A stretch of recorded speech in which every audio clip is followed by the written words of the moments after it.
welcome back to another episode of Real Grown Talk. Real Grown Talk, where myself, Ariel Limas, aka Ari, and we have the lovely Ashley Santiago here. Hello, guys. We are doing this. This is actually going on for a while now, which is awesome. I'm almost surprised that we keep doing it. It's consistency. It's one of those things. Once you start doing it, it'll feel weird if you don't do it. Yeah, it does. It does. You know what I It'll be mean? like, oh my God, tomorrow's Wednesday. I don't have a podcast going on. And I also think about things. I'm just like, okay, we've talked about a lot, but we're just kind of like touching the tip of the iceberg when it comes to like. There's still so many There's things a we lot of haven't even things, talked and about. just the way the market is ever changing. Like we're always going to have something to talk about. Yeah, there's always something new. Mm-hmm. Like loans, kind of boring, but just the real estate market itself, is always changing. Are pretty boring, but a necessary Yep. piece of the puzzle. For the most part. Unless you have cash. Right. But then, so a lot of people have loans here because we're in Hawaii, right? Right. So the purchase prices are steep, so most people are going to need a loan. Yeah. Yeah. And it's just, I came from the mainland, and so did you. Right. So home prices vary, taxes vary.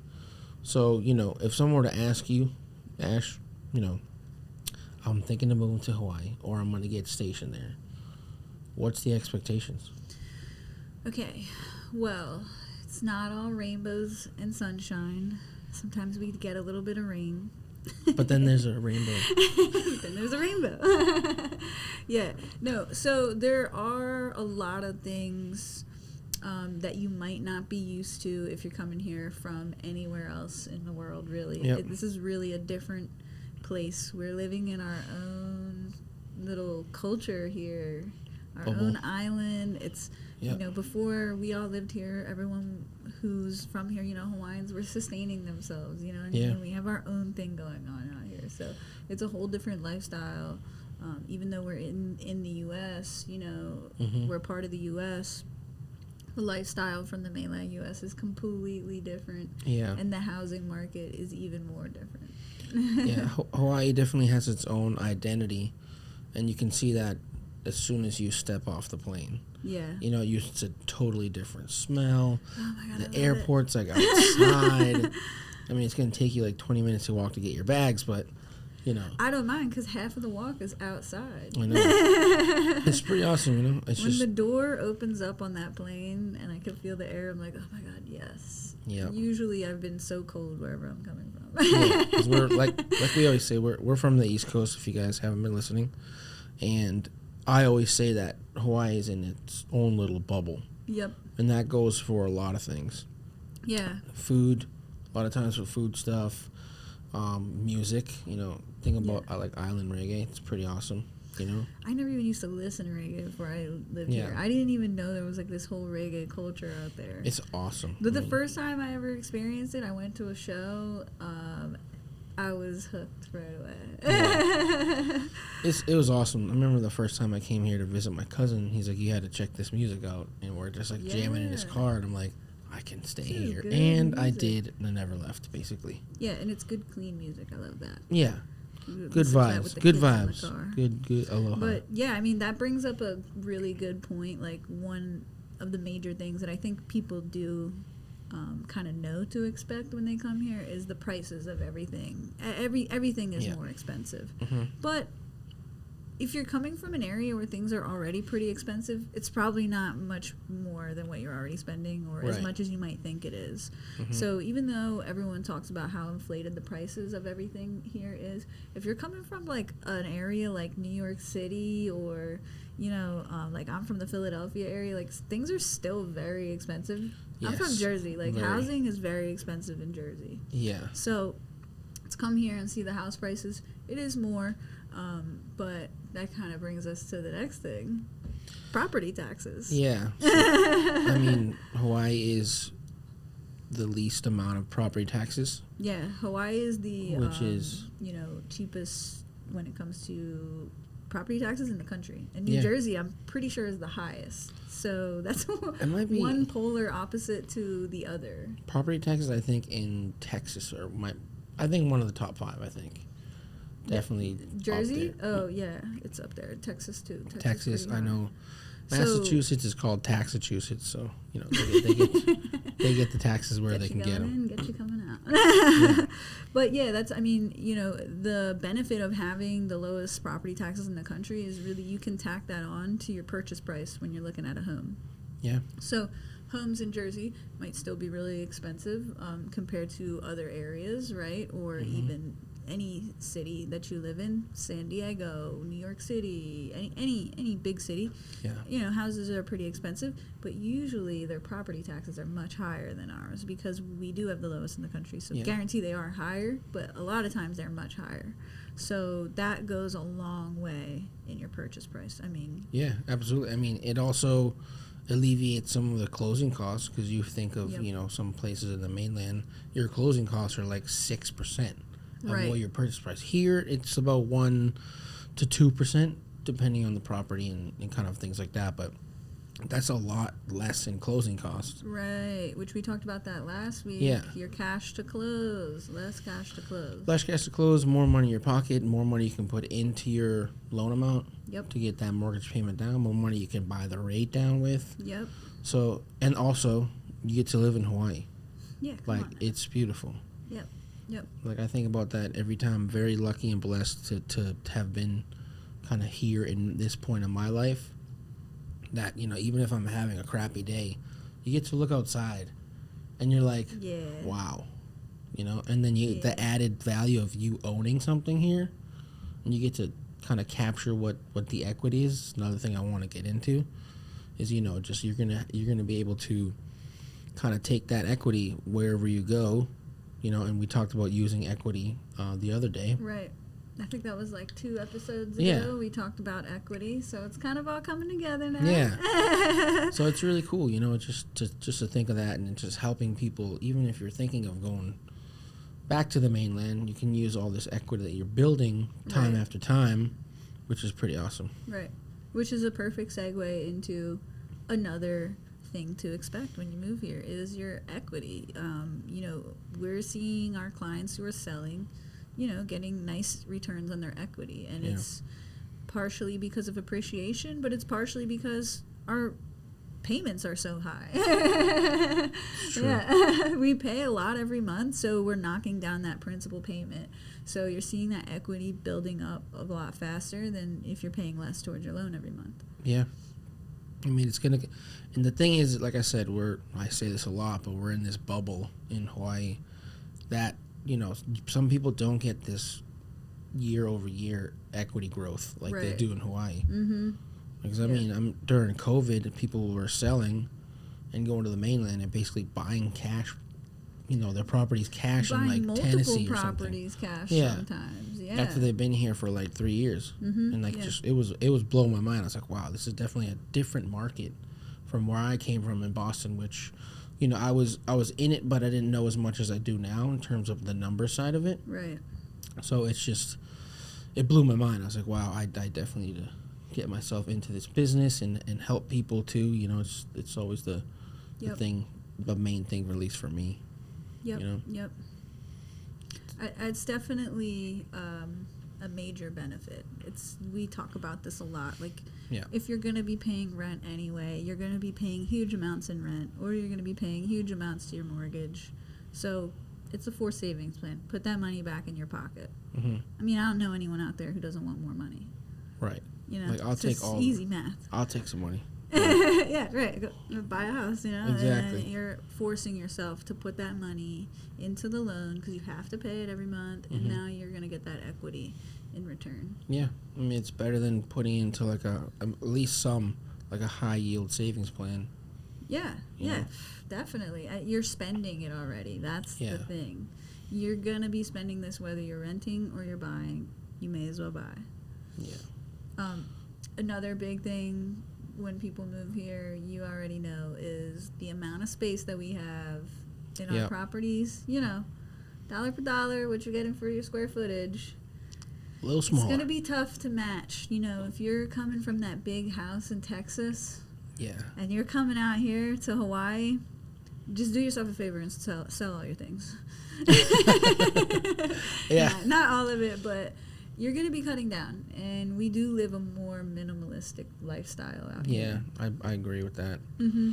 You know, it's just the thing with that is, you know, that's another thing us as, you know, a realtor and a lender kind of need to set that expectation. Yep. From the first time we talk, like, hey guys, you know, where are you coming from? You know, they're coming from like Tennessee.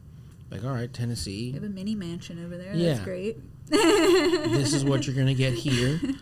And then, you know, and then we go into the equity part, and that's how you kind of sell them on that in terms of, you know, wanting to be a homeowner here versus renting because you're just throwing your money away. Right. Yeah, I mean, there's a balance. Like, you can still have that good quality of life that you're used to without having all of those things that you think you need. You'll realize what you need when you kind of downsize. Yep. And it's not like huge downsize. You're not saying like you're coming from a mansion and you have to live in a studio. Like, no, not at all. But, you know, we don't have the yard space or maybe sometimes the garages or the extra room that you use as your gym or, you know. Yep. A lot of times it's really, you got to look at what are your wants, what are your needs, and what are your goals. And that's going to really help you figure out, like, okay, do I want the gym equipment or do I need the gym equipment? I know that I want to make more money than I'm making, you know, and like that's kind of your goal. So, okay, how much money are you expecting to make by the time you either sell or rent this place, right? You're going to be building up equity over time. Yep. If you're renting it out, you're going to be making money in the meantime on it, you know. So is it worth it for you to just sell that gym equipment and just pay $40 a month at 24-hour fitness to build your wealth? I've been doing it for 3 years and I haven't gone. It's a charity, basically. You know what? I was just saying that yesterday. I was at the gym and my elliptical was broken. And I was like, I know at least like 30 people that pay a membership here and don't go. Like, well, this machine should be fixed. I'm going to call them tomorrow and make sure they fix it on my behalf because I haven't been using the facilities in 3 years. I am sponsoring this elliptical to get fixed. Yes, and I'm going to put a plaque on it and everything. Sponsored by Ariel Limas. But yeah, Loan no, Depot. seriously though, like, you know, is it worth it for you to keep that dining room table that you love so much? Or, you know, I meet a lot of people that are like, my one thing is I'm not selling my couch or I'm not selling my bed. There's always this like one piece of furniture that they're like, I'm keeping that no matter what. Well, that piece of furniture could be holding you back because if your only thing is I need to fit this one piece of furniture, but we're looking at a property that has an estimated $90,000 of equity it's sitting on already, buy couch. Bye. See you later. I'm buying a new one. But people don't, you know, like I can show them all the comparables and the sales price and, you know, that's their choice. Sometimes people just would prefer to be comfortable and live their life the way that they are. But if you're one of those people who does have the goal to make it out of wherever you are with a little more money in your pocket and you're looking at moving in here on Oahu, you're probably best suited just being open to like selling whatever you might need to sell. Yeah. To make it fit.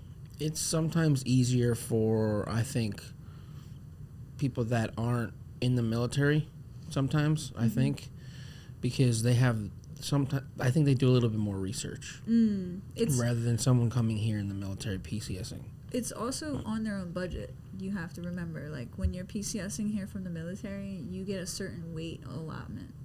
Right. And so as long as you're within that weight, you can ship whatever you want. Yeah. So I've shipped ridiculous things. Like I'll be like unpacking, like, why did they pack this? Like, you know, like things you don't need. It's definitely a problem in the military. And then like, you're already like not making all the money in the world, right? Like service members, you know, a lot of them have large families or not, and whatever your pay is according to how many people are in your household. Yep. Essentially, right? So part of that is like you feel like, all right, well, I have this kid and now I have all these baby things and we might have another one, so we should probably keep all that and we're within the weight limit, so and you get in this cycle of just keeping all these things that you think that you might need. Yeah. Right? Cars are expensive here, but if you can, you know, take one here and sell it. And let's just say you don't need 2 cars anymore. Yep. Sell that car here because you'll make way more money. That's just a different market. That's true. I came here with a Toyota, and I sold that thing for more than I bought it for, actually. Yeah. It was a pretty good deal for me. I mean, I was talking to someone the other day. It was a younger kid. He just PCS'd here. He's like, oh, I got this car. He was like, okay. He's like, I don't think I want it, though. I'm like, sell it here. Yeah. Like, he's like, oh, I think I'm just going to keep it in storage. I'm like, nah, dude, sell it. Sell it here. You're going to make way more than wherever you go after this. Especially if you're in the military and they're shipping it for free. Bring Yeah. your car out here and sell it, man. I shipped as my long car. as it's running and you can... Yeah. Another thing to expect, safety check. As long as it's running and you can meet safety check, because this car will be a paperweight if you can't. You will not be able to register it. Mm-hmm. Yeah, and I shipped my car over and it was like $1,500 from LA. So I was like, oh man. I'm glad you said that, because that was one of the things I wanted to bring up, is like the cost to ship your vehicle. Yeah. If you're covering it yourself. I know from the West Coast, usually about $1,000 to $1,500. Yep. Depending, I know they have levels of services, right? Yeah, I mean, I got like I have a Jeep, so I don't really, it can take a beating. But I don't have like a, $200,000 car. Exactly. I mean, hopefully none of you guys do, because you should be buying a home instead, but. Yeah, so you can get like closed container, open container, whatever your heart desires. They have all different kinds of levels of service that you can do, but your typical run-of-the-mill shipping. Yeah. And then how long did it take to get your car here? I got really lucky. Mine came in about 2 weeks. And you shipped it, you drove to the West Coast? I drove from Boston to LA and then shipped it from LA. That's cool. So I've shipped cars here twice. One time from St. Louis and one time from Jersey. Took me about... It was through the military, so I didn't pay for it. Right. But I know that it usually costs about $2,000 to $2,500. $2,000 to $2,500. Mm-hmm. Typically, expecting that range, maybe a little more, a little less, right? Depending on what you need. But it took about a little less than 30 days to get it here, both times. They tell you about 45. Yeah. But mine always got here a little bit quicker. Mm-hmm.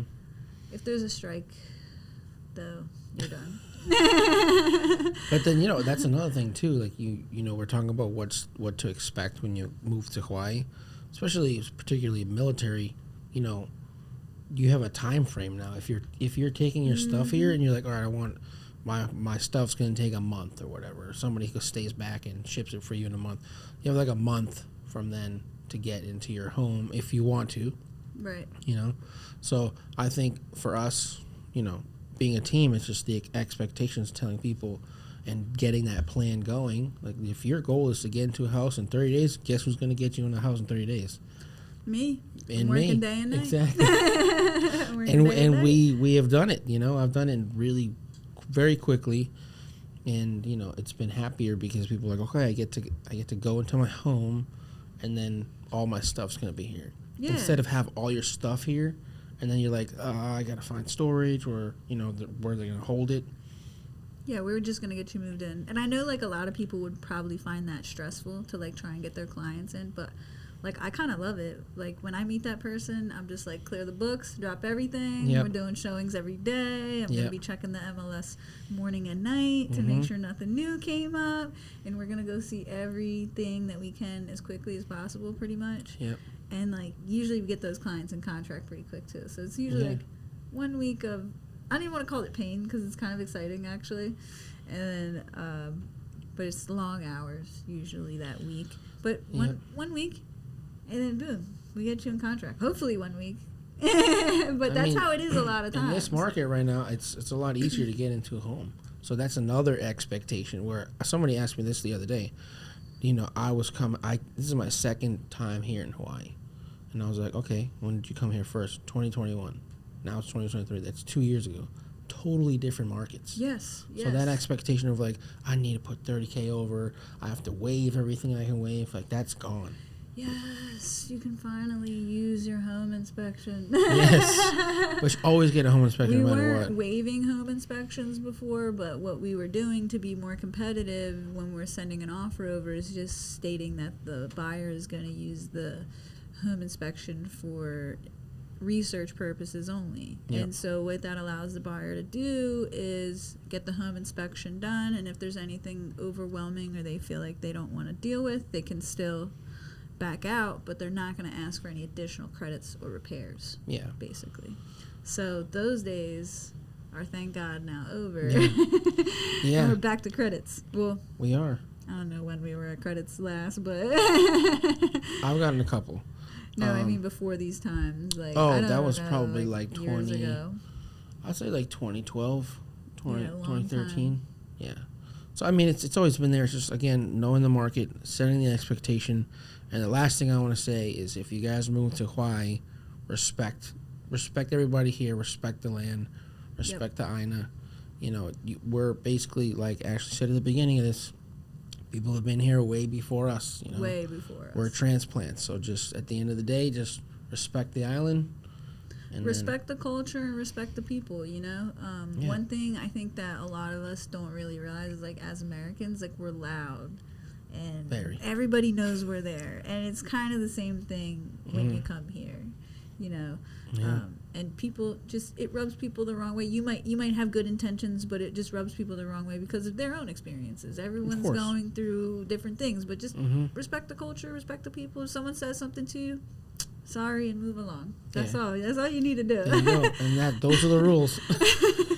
Well, and because people try to argue back, right? And it makes it, like, worse. Like, right, you were wrong in the first place. Like, exactly.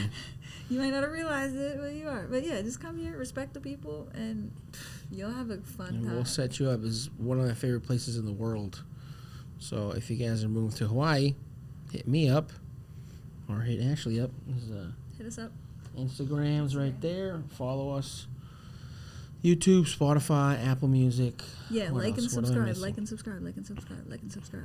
Cool. Well, that's another one. Bye, guys. See you guys later.